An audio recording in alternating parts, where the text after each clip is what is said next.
बिहार विधानसभा के बाहर से पिस्तौल की नोक पर भाजपा की महिला विधायक को किडनैप कर लिया जाता है। वहीं समस्तीपुर में राम नरेश यादव एसआई को गोली मारकर हत्या कर दी जाती है। वहीं बिहार के अररिया के रानीगंज में एक पत्रकार की गोली मारकर हत्या कर दी गई और हम पूरी बात इस रिपोर्ट में आपको बताने जा रहे हैं।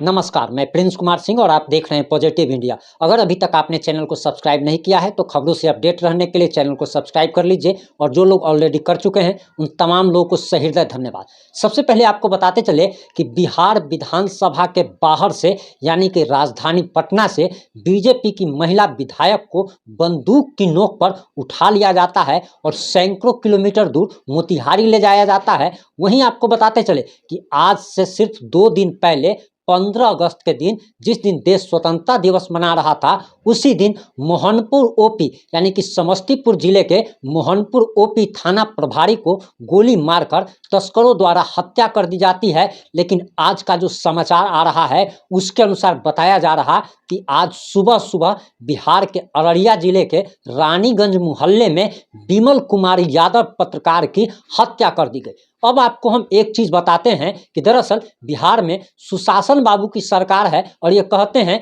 कि हम सुशासन कर रहे हैं। वहीं उप मुख्यमंत्री तेजस्वी यादव कहते हैं कि ये जंगल राज नहीं बल्कि जनता राज है। लेकिन आखिर इन सारी घटनाओं के बाद कैसे इस राज्य को जनता राज कहा जाए और कैसे यहाँ पर कहा जाए कि सुशासन बाबू की सरकार है, ये थोड़ा कंफ्यूजन है। क्योंकि ऐसा जंगल राज में ही होता है जहाँ पर अपराधियों का बोलबाला हो, शासन प्रशासन निपंगु बन चुका हो और बिहार की शासन प्रशासन व्यवस्था जो है वो ध्वस्त हो चुकी है। पुलिस का इकबाल खत्म हो चुका है। पुलिस का डर जो है अपराधियों के अंदर से भय जो है वो समाप्त हो चुका है, ये देखने को मिल रहा है। और सबसे बड़ी बात तो यही है कि जब हम रिपोर्ट बनाते हैं और जंगल राज कहते हैं तो कुछ एक जाति विशेष के महज कुछ लोग, गिने चुने लोग जो हैं वो आकर कहते हैं कि तुम मोदी का एजेंट हो, तुम मोदी के भक्त हो। तो जरा उनसे हम सवाल करना चाहते हैं कि सबसे पहले आप जवाब दीजिए कि समस्तीपुर जिले के मोहनपुर ओपी में जिस व्यक्ति की हत्या की गई, जिस पुलिस वाले की हत्या की गई, उनका नाम राम नरेश यादव था, यादव टाइटल था उनका। अभी बिहार के अररिया में रानीगंज में जो पत्रकारों की जो हत्या की गई है उस पत्रकार का नाम विमल कुमार यादव है। आप एक चीज समझते हैं, एक क्या बोलते हैं शायर थे शायद, उन्होंने कहा था कि आग जब लगेगी तो जलेगा तेरा घर भी, यहाँ सिर्फ मेरा ही मकान थोड़े ही है। तो आप यही बात जान लीजिए कि अपराधी की कोई जाति नहीं होती और वो गोली मारने से पहले जात नहीं देखता। आप जात देखकर वोट जरूर करते हैं, आप जात देखकर अपने नेता की कमियों को जरूर छुपाते हैं। जंगल राज को आप लोग जनता राज कहते हैं। लेकिन यहाँ पर जो हत्याएं हो रही है उसमें भी जरा देखिए कि आपके जात के लोग ही मर रहे हैं और आप लोगों को भी इस सरकार के खिलाफ आवाज उठाना चाहिए, सरकार से सवाल करने की आप में भी हिम्मत होनी चाहिए। वहीं आपको बताते चले कि पत्रकार की जिंदगी जो होती है या पत्रकार का पेशा जो होता है वो सबसे खराब माना जाता है। खराब किस सिलसिले में कहा जाता है कि अगर आप सरकार की अगर आप तारीफ करोगे तो आपको मोदी भक्त कहा जाएगा, अगर आप तेजस्वी यादव से सवाल करोगे तो आपको तेजस्वी यादव का विरोधी कहा जाएगा। यानी कि अपने लोग भी पराये लोग भी जो भी होते हैं वो आपको आकर के गाली ही देते हैं।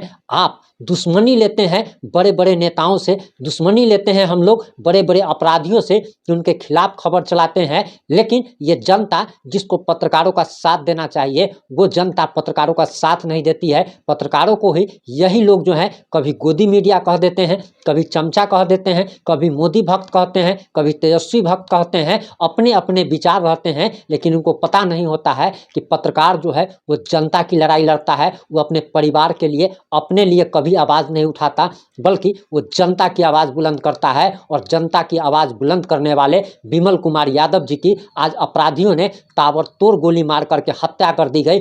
और आज जो उनकी हत्या हुई है सुबह सुबह 4 की संख्या में हथियारबंद अपराधी उनके घर पहुंचते हैं। घर का कॉल बेल बजाया जाता है और घर का दरवाज़ा जैसे ही खोलते हैं, विमल कुमार यादव पर हथियारबंद जो बदमाश जो होते हैं वो फायरिंग करना शुरू कर देते हैं।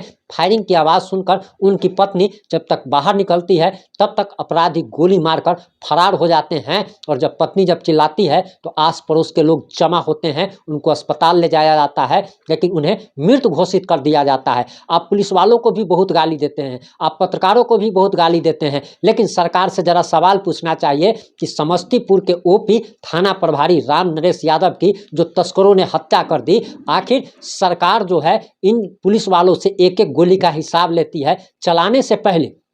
गोली चलाने से पहले आपको डीएसपी साहब का, एसपी साहब का आपके पास ऑर्डर होना चाहिए। अगर आप बिना ऑर्डर के अगर फायरिंग करते हैं तो आपकी ज़िंदगी जो है वो जांच के दायरे में ही कट जाती है, यानी कि आप पर जांच बैठती है, आप पर कार्रवाई होती है, कानूनी कार्रवाई होती है, विभागीय कार्रवाई होती है।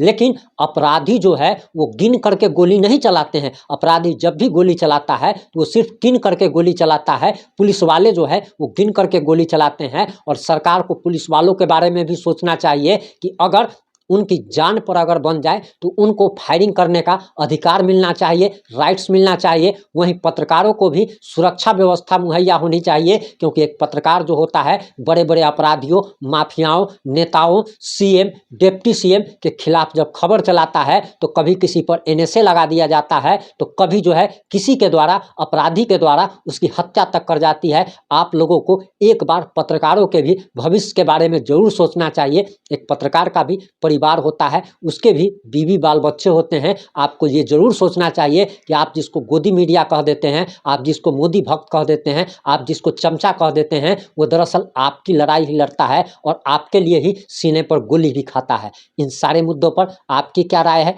आपकी क्या प्रतिक्रिया है? अपनी प्रतिक्रिया कमेंट बॉक्स में जरूर दें। जुड़े रहे हमारे साथ। जय हिंद, जय भारत, जय जय बिहार।